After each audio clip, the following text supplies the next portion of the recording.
Hello guys, in this video I am going to show you how to search in categories in the Outnet application. But first I just want to mention, don't forget to subscribe to my channel, because at 10,000 subscribers I am going to show you my whole YouTube revenue statistics and growth strategy, as well as how to make money online. Let's jump into it. First of all, open the application on your phone.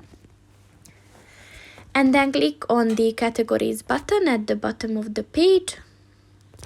And as you can see, you can set if you want to search for men or women clothing. If you scroll down, you can find the categories. So for example, if you want to search within shoes, then just click on that. And then you can also search for different types of footwear, like boots or bridal shoes.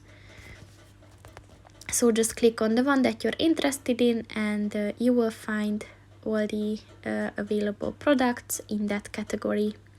So that's pretty much it for this video, guys. See you in the next one. Goodbye.